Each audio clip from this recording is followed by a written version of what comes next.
Hola, muy buenas a todos, bienvenidos de nuevo al canal. Sergi70 hace unos cuantos días, la verdad es que viene aquí desde el 4 de septiembre, me parece que fue cuando me lo pidió, me puso en un comentario: hola Saltador, ¿me puedes hacer un presupuesto para un workstation para render con 4.000 euros de presupuesto? Me interesa rapidez en general, pero dando prioridad al render por procesador frente al GPU. La gráfica también cañera, con preferencia hacia Nvidia por los núcleos CUDA, que siempre favorecen en el render. La placa base me interesa que permita ampliar con otra GPU en un futuro. Caja y componentes silenciosos. Trabajo básicamente con Maya, Moodbox, Motion, Motif, Premiere, After Effects y Photoshop, etcétera, ¿vale?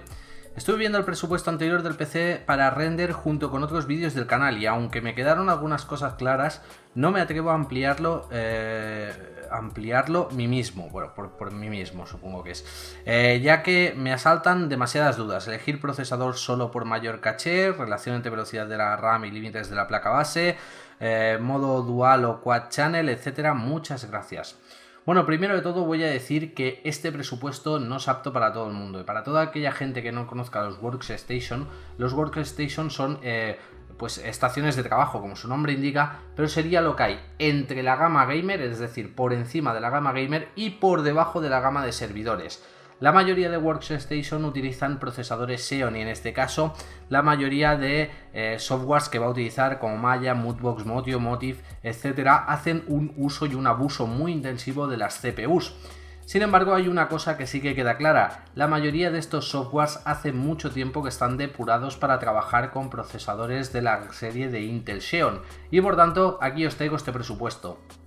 Hoy va a ser un presupuesto un tanto especial, pero bueno, para todos aquellos que os interese el mundo del render o el mundo de las workstations, os garantizo que esto es capaz de mover juegos, cualquier tipo de juego, y aparte de eso pues es una herramienta de trabajo que supongo que por eso viene el presupuesto tan elevado. Así que vamos a empezar por los componentes, chicos. Primero de todo tenemos esta placa base. La verdad es que es raro encontrar una placa base dual GPU, pero en este caso en CoolMod tienen dos. Me he decantado por la D8 porque la D16, bueno, hay unas pequeñas variaciones, la otra es un poquito más chiquitita, pero por apenas 60 euros más tenemos esta que es una bestia de Asus y que es de lo mejor. Vamos a echarle un vistazo por encima, que es la Asus C10P D8 W de socket 2011 V3. Es una placa base bastante interesante, como veis, tiene para un soporte de doble procesador. Como vemos, también tiene bastantes puertos PCI Express, puertos SATA. No tiene M2, ya no tiene M2, es normal, es una placa dedicada. Tiene muchos otros conectores que sirven para otro tipo de funciones que serían muy difíciles de explicar, como LEDs de reconocimiento del software, etcétera, etcétera, etcétera. También, como veis, tiene el típico conector de 20+4 para la placa base y tiene dos conectores de 8 para alimentar la CPU, bueno, las CPUs. Y esto es importante, ¿eh? Este es un punto importante. Así que bueno, no os voy a explicar mucho más acerca de la placa base, ya sabéis, tiene soporte de USB 3.0, todo lo que suele tener una placa gamer lo tiene.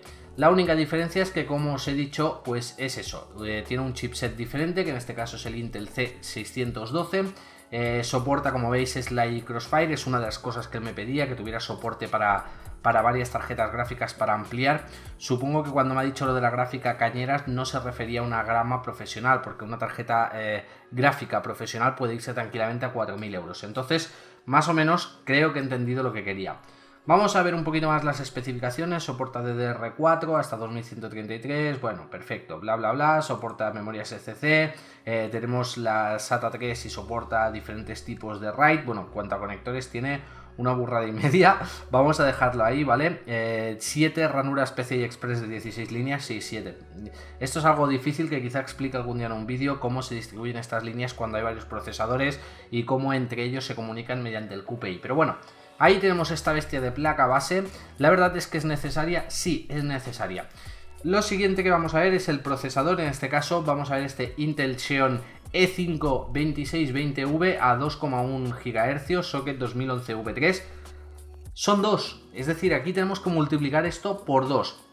Asaltador, pero ¿hay Xeons más baratos? Sí, pero cuando hablamos de render y de esos softwares, lo que vamos a hacer es mucho uso del multihilo. y en este caso me he decantado por este porque es el primero o el más baratito, de 8 núcleos, 16 hilos, es decir, 8 núcleos y 8 núcleos de otro procesador serán 16 núcleos físicos, 32 hilos. No funciona a una gran frecuencia, no tienen posibilidad de overclock, es decir, no va a poderse subir la frecuencia de estos 2100 si no es por bloque, pero no lo vamos a necesitar, ¿vale? Realmente rinden a una brutalidad y como vemos tienen el modo turbo como los i5, los i7, lo cual permite que aumente el procesador hasta los 3 GHz, con esos 3 GHz más que suficiente. Como vemos también su TDP, o sea, Thermal Design Power, es de aproximadamente 85 vatios, así que el consumo va a ser aproximadamente también de 85 vatios. Muy ajustado y muy bien, la verdad. Bueno, como os he dicho, vamos a tener que coger dos de estos procesadores, nos soportan hiperthreading, nos soportan virtualización, etcétera, etcétera, herramientas que a lo mejor son interesantes para el que quiera montar un ordenador de este tipo. Vamos a pasar al siguiente componente, en este caso me he decantado por estas Kingston IPX Fury 32 GB, son 4 módulos de 8 GB cada uno, 2400, solo soporta 2133 la placa, pero no hay problema porque se van a autoajustar a 2133. CL15, memoria DDR4, y aquí también tenemos que multiplicar este kit por 2. Como veis, si nos volvemos a fijar en la placa base, cada uno de los procesadores tiene 4 DIMMs o 4 zócalos para poner 4 DIMMs, lo cual quiere decir que lo vamos a llenar completamente, es decir, va a tener toda la memoria que necesita. En total van a ser 64 GB. Estas placas base soportan hasta 512 GB, pero con 64 debería tener más que suficiente para estos softwares. Si en un principio quisiera ampliar, se puede ampliar, pero el precio se dispararía bastante. Pero es otra opción interesante de cara a un futuro, es decir, saber que podemos ampliar con más memoria RAM, sobre todo por Motiv, que Motiv me parece que hace un abuso bastante intensivo de la RAM. Pero bueno, de momento con esto tendría más que suficiente. Vamos a pasar a la tarjeta gráfica. Y la verdad es que supongo que por lo que me ha dicho una gráfica Cañeras la quiere para juegos y al mismo tiempo para ayudarle en el render. Ya sabemos que las GTX 1080, las 980, todas estas gráficas son gráficas gaming. En cuanto a la serie profesional hay las Quadro y demás, pero tenemos un híbrido en medio, que son la serie Titan. La serie Titan es una gráfica gaming y semiprofesional y utiliza unos drivers específicos, es decir, no es el mismo driver que utilizan la serie 1080. Y por eso me he decantado por esta Asus GeForce GTX Titan X, el modelo nuevo de 12 GB. Digo el modelo nuevo porque la versión anterior, o sea, de la arquitectura anterior, también se llama Titan X, que le va a servir perfectamente pues tanto para jugar por los drivers que tiene como para que le ayude en los renders y demás. Así que aquí tenemos esta magnífica gráfica, no habría problema, podría ampliar en un futuro a una más, a dos más, a tres más, a cuatro más, sin ningún tipo de problema porque la placa lo soporta. No hay mucho más que decir, es la gráfica más potente, gaming más potente del mundo actualmente. La GTX 1080 rinde más o menos lo mismo, pero como os he dicho es un híbrido y por tanto necesario. Vamos a pasar al siguiente componente, en este caso va a ser la unidad de almacenamiento principal. Podría haberme ido por un Samsung 850, sí, podría haber hecho muchas cosas, pero me he decantado por dos Kingston HyperX Savage de 120 GB, que funcionando en RAID van a dar una capacidad total de 240 GB en una unidad que va a moverse muy rápido. Esa unidad lógica va a funcionar muy bien. La verdad es que elijo este SSD no solo porque sea el que utilizo yo en mi ordenador, sino porque en el análisis que hice pude desmontarlo y su controladora Phison y su chip de memoria RAM Nanya, que hace a su mismo tiempo de caché, hacen que funcione muy bien con un precio muy ajustado. Entonces ya digo, estas dos irían puestas en modo RAID o en 0 o en 1, con lo cual ya aumentaríamos la velocidad de lectura y de escritura, las tasas de lectura y de escritura hasta casi el doble. Recomiendo que la unidad principal fuera en un RAID 0, ¿vale? Vamos a pasar a lo siguiente, que va a ser la unidad de almacenamiento secundaria, y en este caso vais a ver algo que nunca habéis visto, que es un Seagate Constellation ES3, es decir, de tercera generación de 2 TB, y también van a ser dos. Estos discos duros de Seagate están fabricados para exprimir al máximo el rendimiento y el potencial. Son algo caros, pero estos dos deberían de funcionar en una RAID 1 en mirror, lo cual quiere decir que la escritura se va a demorar un poco, pero la lectura va a ser muy rápido, y eso beneficia muchísimo al render, dado que va a poder pues darle a esos procesadores la velocidad suficiente de lectura para que puedan ir renderizando a una velocidad máxima. También os debo decir que estos discos duros, aunque no lo veáis aquí, os voy a poner un poco las especificaciones. Cuentan 7200 revoluciones, SATA 3, 128 megas de caché, y no los he escogido SAS porque, como os he dicho, la placa base es un híbrido también. Es una placa base orientada al gaming, pero con procesadores de workstation y demás. Vamos a pasar al siguiente componente, que en este caso sería la fuente de alimentación. Y me he decantado por esta Corsair AX860i 80 Plus Platinum 850 vatios modular. La verdad es que me parece interesante, 850 vatios más que suficiente para el equipo, pero lo que me parecía más interesante de todo es que, no sé si lo podremos ver aquí en las fotos, a ver, no se llegará a ver, aquí está. Lo que os decía al principio, necesitamos alimentar dos CPUs y ese es el problema. Pues bien, aquí no vamos a tener ningún tipo de problema porque tenemos el típico conector de 20+4 y si os fijáis los conectores de los PCI Express de las tarjetas gráficas también funcionan como los de las CPUs. Y si nos fijamos en nuestra magnífica Titan, como vemos, utiliza uno de 8 y uno de 6 y necesitamos dos de 8 para la placa base y los procesadores. Y en este caso, pues como veis, tenemos 1, 2, 3, 4, 5 y 6 conectores de 8. Es decir, con esto vamos a poder alimentar de sobra tanto los procesadores como la tarjeta gráfica. Así que esta fuente de alimentación increíble. También tenemos el COM port por si queremos conectarnos y ver valores como temperatura y tal, pero bueno, eso no va a ser necesario. Vamos a pasar al siguiente componente, en este caso van a ser los disipadores de los procesadores, porque ¿qué ocurre? Estos Xeon son muy caros, pero vienen sin disipación. Ya se supone que cada tipo de caja necesita una disipación, y en este caso, como vamos a optar por una caja normal, vamos a necesitar una disipación extra. Sí, 85 TDP no es mucho que disipar, pero os aseguro que cuando esos procesadores saltan a modo turbo, pasan a 3 GHz y están trabajando mucho rato en render, van a necesitar una buena refrigeración. Así que me parecía que debía de escoger un buen disipador. No he escogido una líquida porque habría que montar dos en la caja y eso ya implicaría comprar una caja muy cara. Y me he decantado por este Noctua. No solo por su tamaño y su capacidad de disipación, sino porque con esos dos ventiladores hace que sea muy silencioso. Y esto es otra de las cosas que él me pedía, que quería algo silencioso.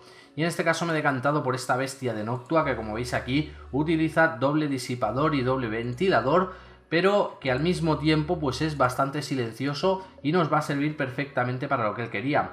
No sé si especifica por aquí, lo digo porque yo he tenido la suerte de tener uno de estos, no especifica el sonido, solo pone que los ventiladores son de 14, 6 años de garantía.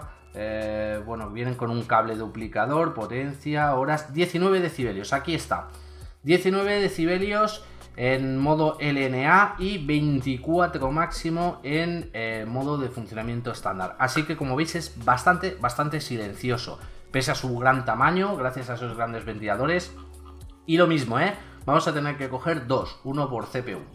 Lo siguiente va a ser lo más difícil y me ha costado de encontrar porque la caja para montarlo ha sido una odisea. Tan solo en CoolMod tan solo tenían 3 cajas que soportasen el factor de la placa base, y esto es interesante porque esta placa base es de factor EBB, ¿vale? Sobre todo muy importante porque este EBB significa que sus tornillos van a ir a una posición específica, y encontrábamos pues esta Pantec, o bien teníamos otra caja que era Pantec, o la Cooler Master Cosmos, pero se disparaba a 400 euros. Y la verdad es que ya se me salía de presupuesto. Así que me he decantado por esta Pantec Seto Lux blanco. Había la misma en negro, pero la verdad es que la diferencia es mínima. O sea, no es solo del color, sino que aparte hay una diferencia de tamaño.